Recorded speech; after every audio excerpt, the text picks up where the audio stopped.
So it was the last Friday in May.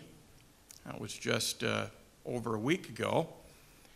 It was after the funeral service and reception for Cal Evans, and I was a passenger in the hearse along with one of the funeral directors from the Northview Funeral Home and, of course, the casket. We were headed to the interment service out at the Woodstock Baptist Cemetery. Now, it's a fair distance between Northview Funeral Home up in North London and the Woodstock Baptist Cemetery. So the funeral director and I had a lot of time to chat, and I discovered that he is a seasoned veteran of funerals. He's been involved in hundreds of funeral services, and as some of you know, over 35 plus years, I've been involved in my fair share of funeral services. So we started talking about some of our memories, we're reminiscing, and eventually got to what we might call funeral stories, some of the mishaps, dare I say, some funeral bloopers. Now, the director had a lot to draw on. He said, yes, I've had a couple of times where a pallbearer has slipped, stumbled. There was a time not long ago when one of the young men actually fell in the hole intended for the casket. He said that was a little bit unfortunate and humorous at the same time. And then he shared with me something that happened not long ago. There was a Sunday afternoon funeral service, which is a bit unusual. And he said the family were gathered. The start time was 3 o'clock, and family and friends were all there. The casket was up at the front, and everyone there but the minister. They tried to get a hold of the minister and couldn't get him. Then at about 3:15, a call came in from the minister. He informed them that he had had a busy Sunday morning. He had gone home, had lunch, took a nap, and overslept. And he wondered if he was still needed. Well, that seems like a silly question. Like kind of, it's the sky blue. Does the sun shine? Of course you're needed. So at 4 o'clock, the service began with a rather sheepish minister taking charge at that time. But then the director told me another story recently of a priest who was on a tight time schedule. He decided to start the service a bit early. Unfortunately, the family and friends had not arrived yet for the service. So can you imagine the family trickling in, discovering the service was half over, as this priest was quite determined to speed up the process. The director then asked me, do you have any funny stories? I said, well, I've been blessed. I said, in all the funerals I've done, fortunately, most of them have been uneventful. But there was a time several years ago where, as often happens, as I directed the service, I was leading the singing, and it was a hymn I'm not that familiar with. It started with the words, "Come, let us join together and sing." Beautiful words for a funeral service. Unfortunately, the funeral home, whoever printed the songs in the bulletin, had just missed one letter. So instead of "come, let us join together and sing," the words read, "come, let us join together and sin." So here I am with zest leading this song, and you could see all the smiles in the congregation, and some of the younger people who didn't know what's appropriate at the funeral, they laughed through the whole song. So at the end of it, I said, I know this, our deceased loved one really well. He would have found a lot of humor in this, But I also know, as a sincere Christ follower, he would not condone the message in that song. Come, let us join together and sin. Well, we think about death and dying, funerals and burials. As I said last week, we've had 7 funerals over the last 2 years with people who are connected to Byron. If we go back a little bit further, there's many others. Some of you would go, I know of, I think of Kathy Penfound. I read just yesterday, for some of you old-timers, that Joan Duff died. Do you remember Joan Duff? There are 2 or 3 of you who maybe remember George and Joan Duff. Well, Joan died in Kitchener this past week, so at 94. So I thought that was quite the thing there. So we're very aware of it. Now, with funerals, of course, and with the whole idea of death, there are all kinds of reactions people have to the idea of thinking about dying and death, funerals and burials. There are some people who would go, I would really prefer not to think about it. Gathered here on a Sunday morning, it's a nice day out. Maybe for you it's just a topic to avoid. And you would be consistent with a lot of people who just don't want to talk about it or think about it or deal with it. And then there's other people I know who would say, dealing with death, that is a good topic for a seniors luncheon or a seniors seminar or a workshop for old people. And I don't think I'm an old person, so maybe you think it's not a relevant topic. Then there's some people who would say, this is a topic that's a private matter. It may be best dealt with kind of in an intimate setting, kind of one-on-one. Some of you find the whole topic overwhelming. You're thinking to yourself, I've got so much right now on my plate, I don't need one more thing to think about it. In fact, thinking about death might actually kill me. Just think of that. Thinking about death causes your death. And that's how a lot of people feel. For a lot of you, when I mention it, your procrastination response goes into overdrive. I call it the Felix Factor. You remember Felix in Acts, who said to Paul, I'm interested in that, but can we talk about it at a more convenient time? And maybe for you, thinking about dying and death just isn't convenient. It doesn't fit into your schedule of thinking right now. For some of you, it might have to do with planning. You go, I'm just not a planner. I kind of take things as they come. You're asking me, John, to plan for something on the unforeseeable, uncertain future. I haven't even planned yet what's for lunch today.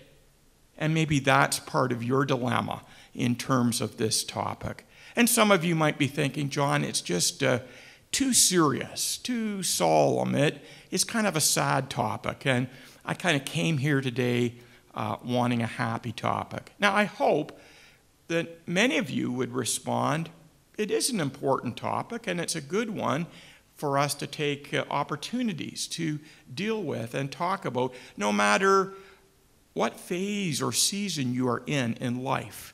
I hope you would agree with me that it is an important topic. Now, I recognize there are all kinds of deaths.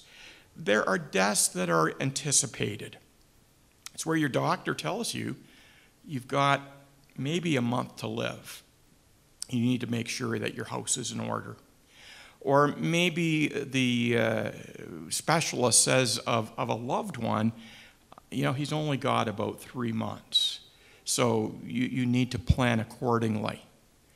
And then there's deaths that are caused by accident, that are unexpected, that can be a real jolt to us. They sure weren't anticipated, and they can be difficult. And then we think, of course, of the tragic death of a child. Heart-wrenching when someone loses a child through death. I addressed last week very briefly the shootings in Texas, and think of the parents and families involved in that. And then I think most of you are aware that tomorrow will mark 1 year since that the Afzal family in North London were targeted and murdered. And we are implored to remember them at this very, very sad time. So death. Now, this brings us to our next installment in the series that we've called the Life of Abraham series. We are coming towards an end. We started way back in January. After today, there's only 2 sermons left in the series. And today we kind of, in a way, say goodbye to Sarah. I've titled this morning's message, Sarah's Promotion. And today we're going to be dealing with 3 matters. We're going to be talking about death. We'll think a little bit about grief.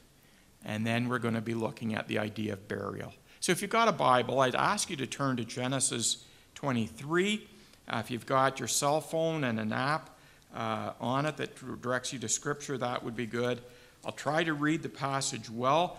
And actually, I'm just going to start by reading the first 2 verses. And then we're going to have a pause and look at the final section in a few minutes. So beginning at Genesis 23, verse 1, that's where we left off last week. Sarah lived to be 127. Wow. I don't think we have anyone that age here this morning. That's quite impressive. She died at Kiriath Arba, that is Hebron, in the land of Canaan. And Abraham went into her to mourn for Sarah and to weep over her. And I'm just going to stop at that point. So our first matter we're going to deal with is what I call death. It's Sarah dying. So she lived to 127. That's an impressive number. My great-grandma Raymond, she lived till she was 100. And I remember the great celebration and all the letters she received from dignitaries here in Canada, even a nice note from Queen Elizabeth. It was quite the occasion. But 127. So when we met Sarah, she was 65. That might have been seen as quite an age. Keep in mind that she had her baby Isaac, Laughter, when she was 90. So Isaac would have been about 37 at the time that Sarah died. So she lived a very full life, and she died. Now, if you're like me, you kind of wish there was more detail here. Moses, you're a great storyteller, but could you give us some clue? Had Sarah been ill for a while? She maybe caught pneumonia. Was there a suddenness to this? I mean, when you're 127, I don't know what suddenness might mean. Was it just old age? We don't have some of those details. We wonder where was Isaac at the time? Was there some kind of funeral service? And if you know me well, did they serve egg sandwiches at the funeral service for Sarah? Only time I like egg salad sandwiches is at a funeral. I eat them no other time of the year, but I love them at funerals. So if some of you are around when I have my funeral, can you make sure there's egg sandwiches? In fact, I'm okay if you even throw a couple in the casket with me. Good old egg sandwiches. So there's a lot of details we don't know.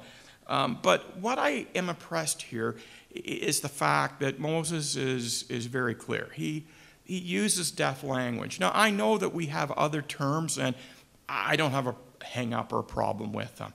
So sometimes we'll say the person has passed on. You'll phone somebody and say, you know, your Aunt Sally has departed, And I kind of like the word that we've used in our title, Sarah being promoted, giving the sense of promoted to that better place. But Moses has no problem in stating the fact. It's real, it's permanent. Sarah died. A few years ago, when he was living, Billy Graham was asked, what's the most important thing you could share with us about life? And I think the reporters were expecting a long, detailed response. And Billy Graham just replied, the brevity of life. Life is very, very brief.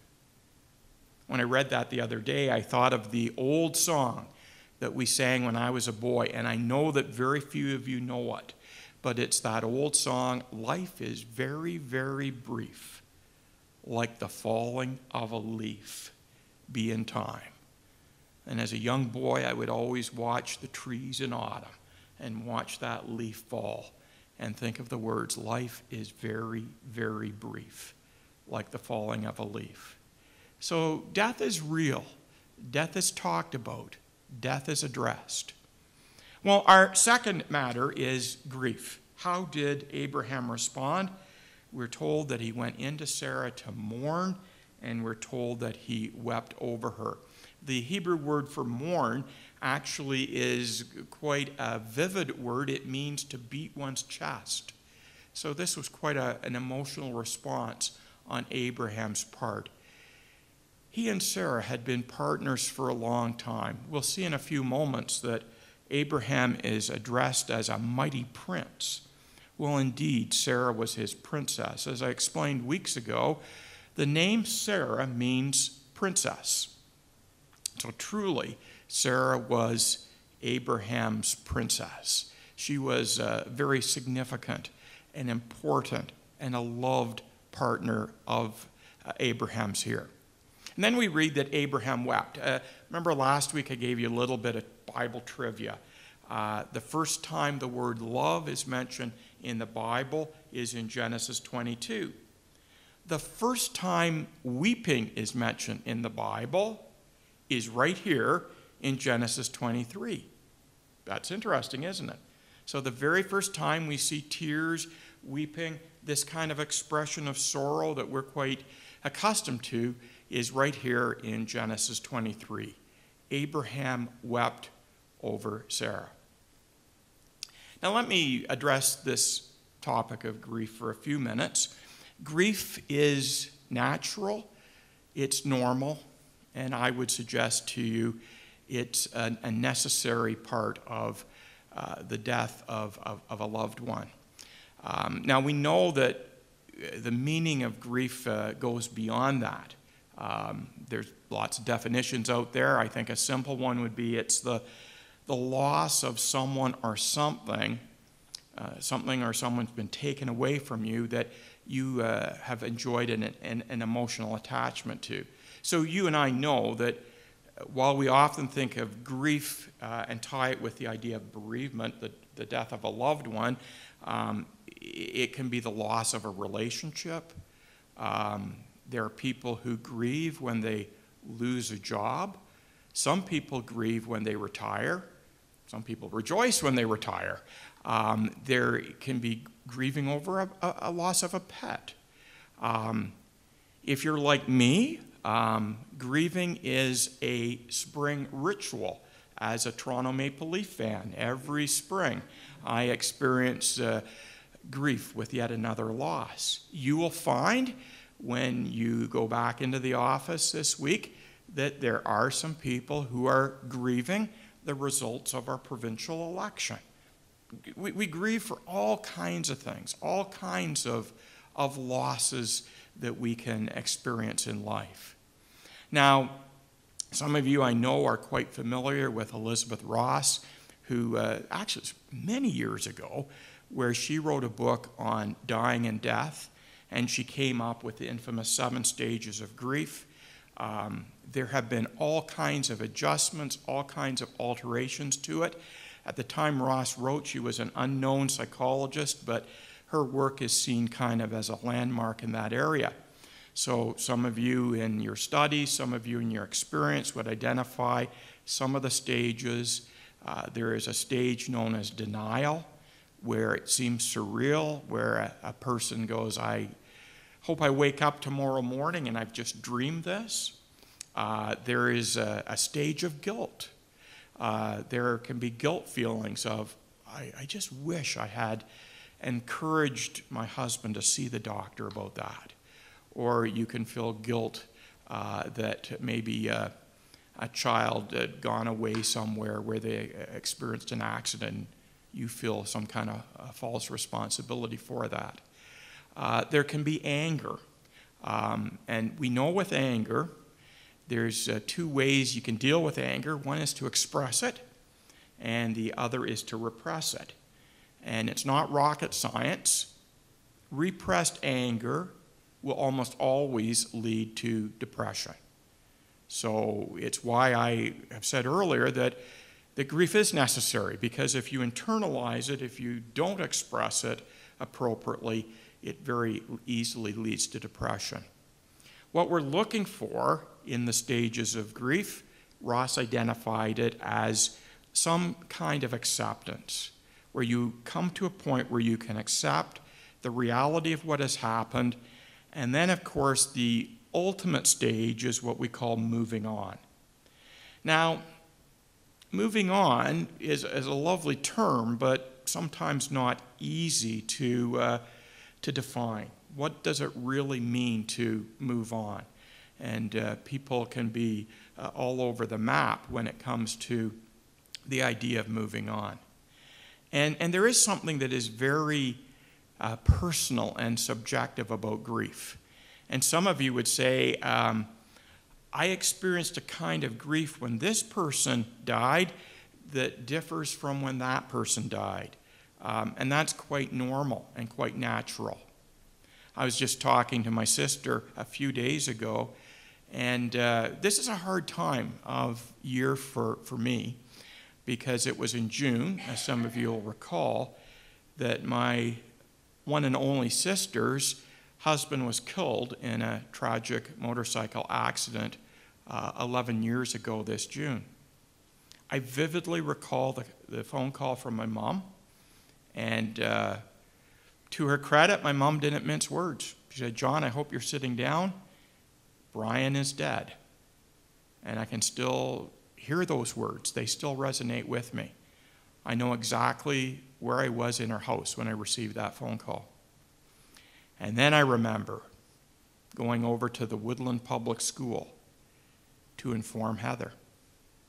And fortunately, there were 2 or 3 trusted colleagues who were with her in the room at that time. It was just as school had closed for the holiday weekend. And that was a painful conversation, because Heather and Brian were very close. They were the 2 outlaws, I guess, in-laws, but they were kind of kindred spirits, and that was really hard on Heather. And then having to drive out, do you know that golf driving range out as you go towards Kamoke? It used to have a little lake to it. And Mark was there with some buddies golfing, and having to tell Mark. And then what was worse, calling Mila Company in Vaughan, Ontario, where Melissa was doing a work term. And at the time she was doing this 3-month work term, she was living with my sister and Brian. She was one of the last people to have talked with Brian. Fortunately, the Canadian CEO talked to me and agreed that he would stay with Melissa until we arrived there. I sure experienced grief at that time. Now, it was only 2 years later that my dad and Heather's mom, as many of you will recall, died on the very same day, 3 hours apart. And then it was just a year later that Heather's dad died. 2 years later, my mom died. And I'll be a bit vulnerable here. Someone asked me a couple of weeks ago, John, I know what was going on in your life at that time. Do you feel you grieved well? Do you feel you grieved properly? And I have to admit, I don't think I did. And that may be a topic I need to deal with at more a personal level, but it kind of bothers me. I don't really think that I grieved in the same way. Very different, and that's what I'm trying to convey to some of you, and I hope you'll identify with that. You'll go, I've had different experiences of grief along the way. The big question for a lot of us is, what's healthy grief? And it's sometimes labeled uncomplicated grief. That's what we would call, pun intended, good grief, which I think is necessary. What is unhealthy grief? Grief that gets labeled complicated grief, or abnormal or pathological grief. And in most cases, we would say it's a person who has an inability to move on at the right time. Now, this is where, as I said, it's tricky because we're all wired differently. Some might be able to move on quicker than someone else, and I don't want anyone here this morning going, I feel really guilty because I'm not moving on quick enough. That is the last intention that I would have today. And there's ways that we can measure the severity of grief, as if, I have a level of severity scale I like to use. Distress can be measured objectively. You need to know that the death of a spouse, the death of a very close loved one, rates right off the charts. It's right up at the top when it comes to objective distress. That is where we measure empirically how the normal, regular person would respond to this kind of situation. Subjective then works in because we all can respond differently, and that can have to do with our background. Sometimes it has to do with our cultural background or past experiences.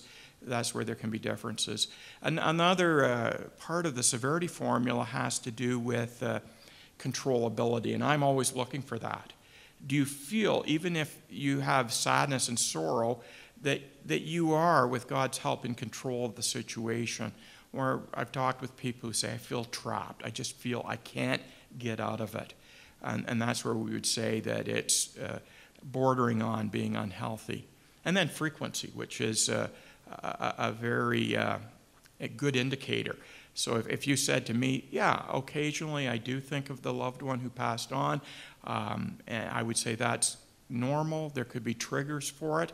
But if you said to me, I can't go 1 or 2 minutes without thinking about or dwelling on it, then that becomes more difficult. And it is why, just for your knowledge, the death of a child is so difficult. And you've heard people say, I think about that child constantly every day. And there we have to be very tender and helpful. Just as I leave grief, 2 or 3 quick things that studies have shown, and you're going to be glad to hear this. One of the best ways of dealing with grief is based on your belief system. And so people like us who have a strong belief system have a much greater chance of dealing with grief appropriately and in a healthy manner. Having a support system, I think, is really important. And it's why I'm a great believer in a community like our community here at Byron Community Church. But just be wise, right? So I cringe when people say to a person who's just had a loved one die, oh, isn't this great?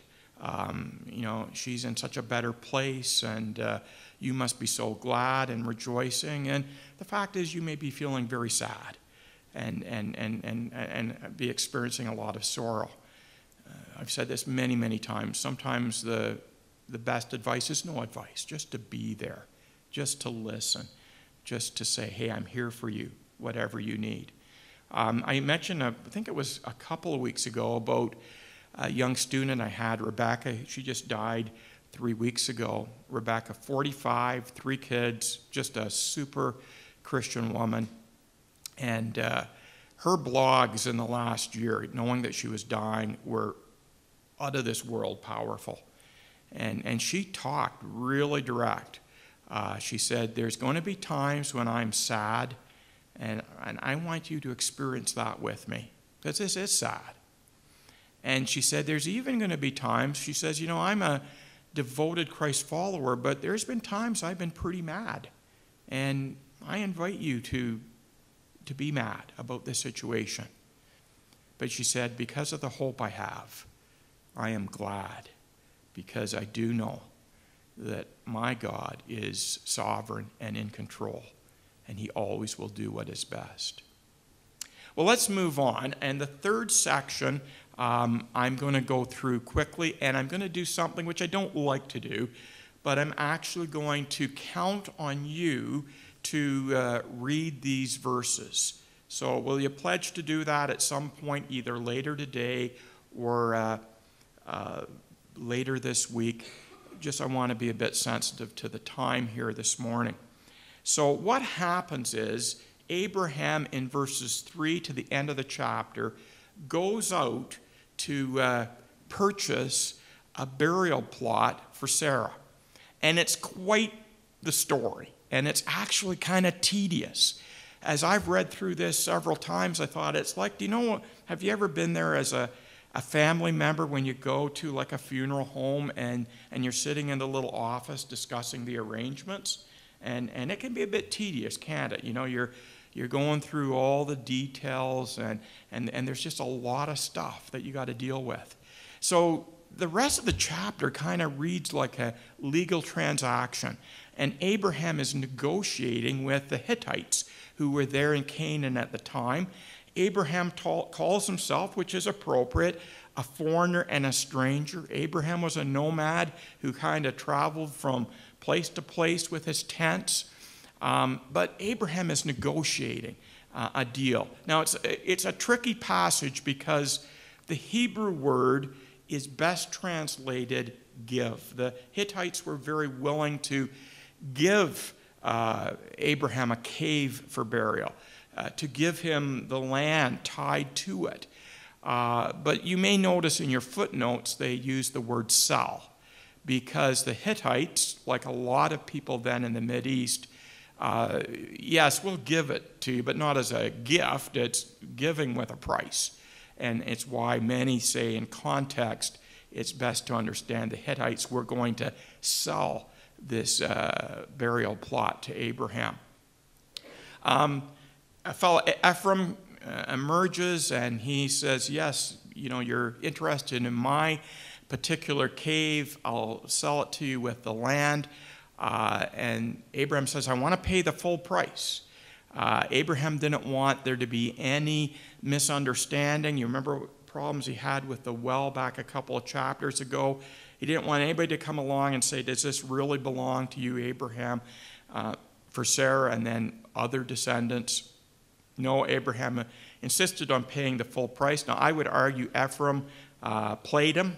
400 shekels is a lot of money back then. It would be a lot of money now. And so it was a little bit of extortion on Ephraim's part. But what's the lesson we learn here? I think the lesson we learn is, or the question is, why was Abraham so determined to bury Sarah in Canaan? Customs would have been for Abraham to go with Sarah's remains back to Ur of Chaldeans. There were many seemingly better options. And I would submit to you that Canaan was significant to Abraham because this is the promised land.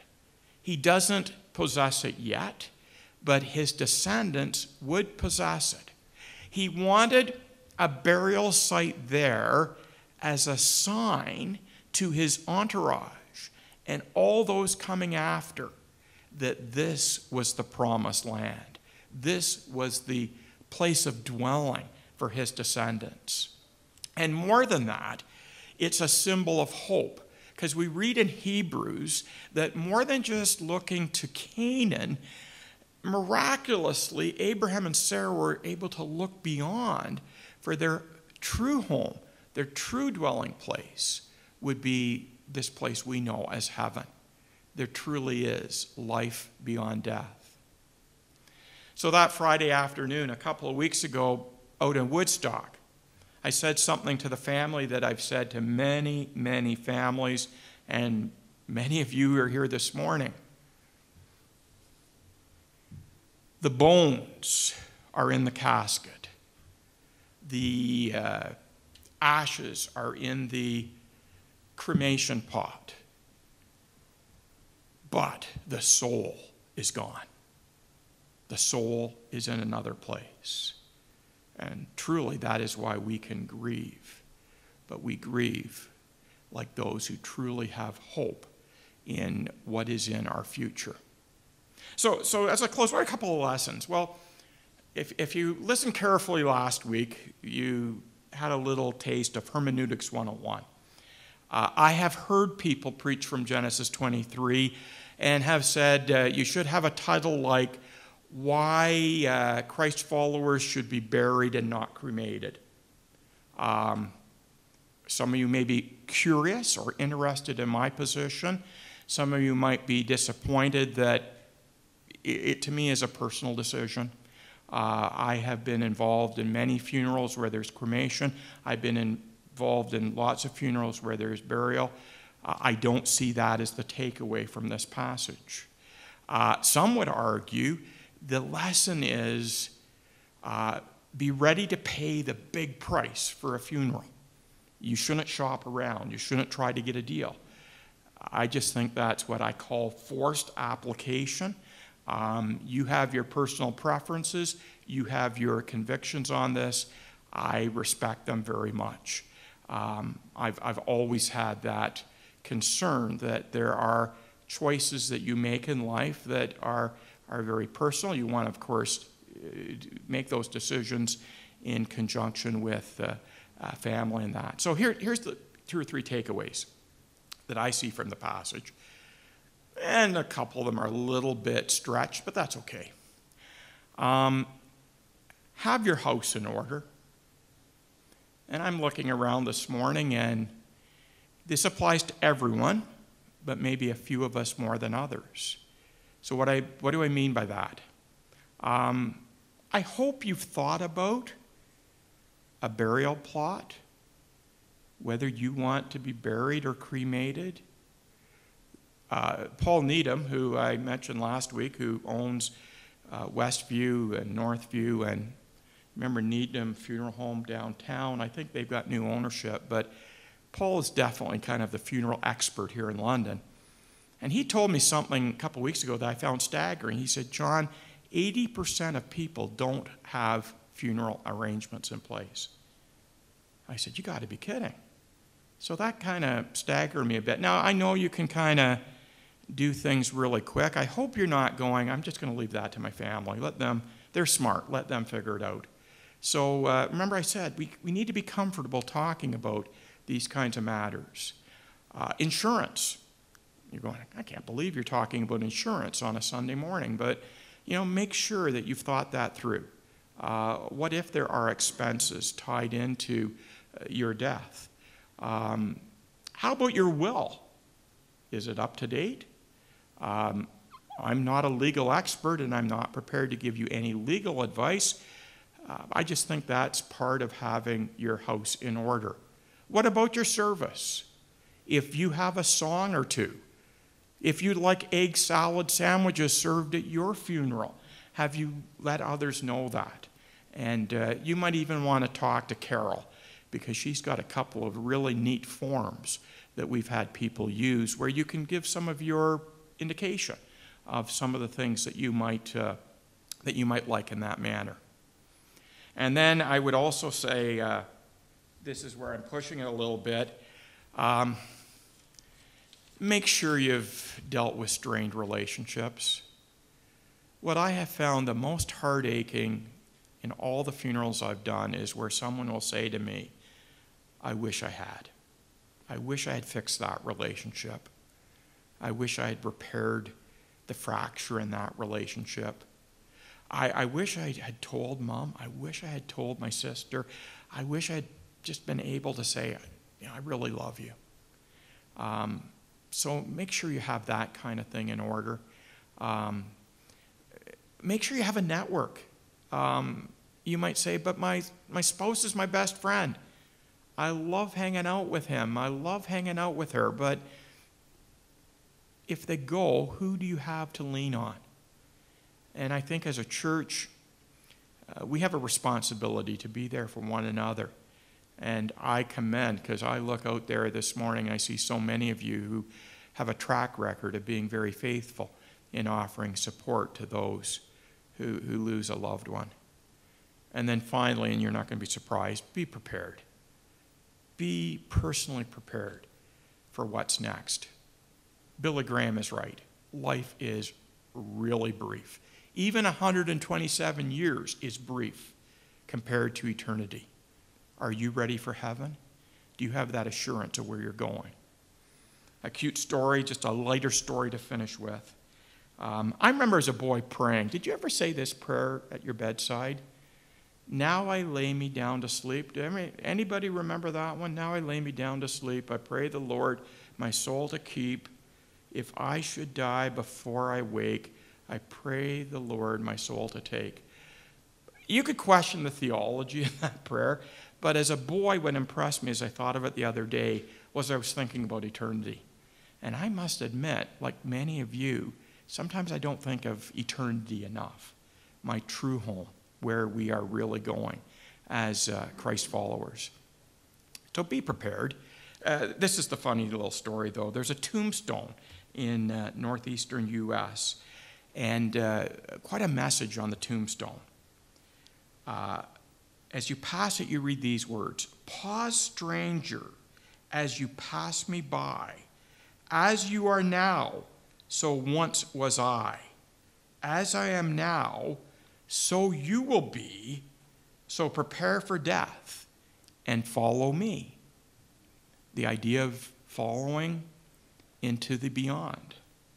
Now, somebody came along and put up a makeshift sign beside the tombstone message, and it reads like this: "To follow you, I am not content till I know which way you went."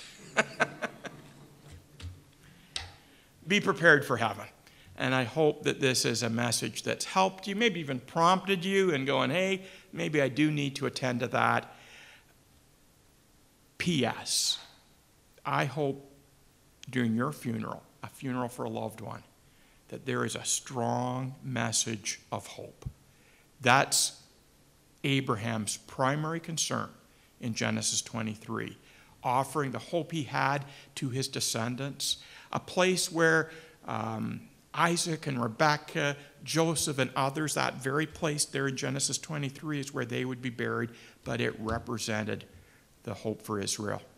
And I'm going to ask Rick and Glenn to come back because, hey, here's a song that I would think would be a great song for your funeral. Let's sing this triumphantly, this song that's called Hymn of Heaven.